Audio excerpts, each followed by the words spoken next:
Welcome to Ruma village story. দেখো আজকের ভিডিওটা শুরু করলাম। দেখো সকালে তাড়াতাড়ি স্নান টান সেরে ঠাকুরকে একটু পুজো করে নিচ্ছি খাবার দিয়ে। তারপর দেখো আমরা বেরিয়ে পড়েছি একটা অন্য মন্দিরে ঠাকুরের দর্শন করতে চলে গেছি। কালকে খুব ভালো দিন ছিল, সেখানে গিয়ে দেখলাম কত লোকজন সবাই মিলে গেছে, সবাই আমরা চলে গেছি একসঙ্গে।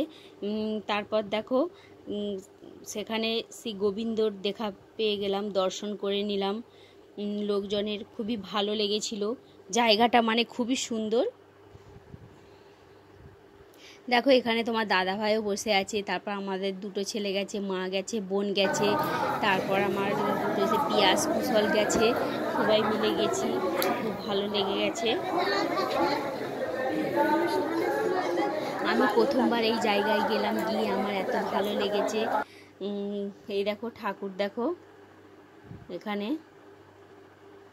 তারপর দেখো আমরা ওখান থেকে দর্শন করে এসে ওইখানেই মানে একটা অন্য রুমের মধ্যে সেখানে খেতে বসে গেছি। ওখানে খাওয়া দাওয়ারও ব্যবস্থা আছে, গিয়ে সবাই মিলে খেতে বসে গেছি। তারপর দেখো খেয়ে দিয়ে বিকালে বাড়ি এসে কালকে ছেলেটার একটা ছোট্ট করে জন্মদিন ধরেছিলাম। দেখো এখানে বেগুন ভাজা করেছি, কুদরই ভাজা, করলা ভাজা, আলু ভাজা, আর দেখো এখানে আলু আর পটলের তরকারি বানিয়েছিলাম। দেখো এখানে তারপর মুগের ডাল করেছি, মানে সবই নিরামিষ করেছি। কালকে ছিল অক্ষয় তৃতীয়া, অক্ষয় তৃতীয়ার দিনে আমার ছেলের জন্ম, ছোট ছেলে।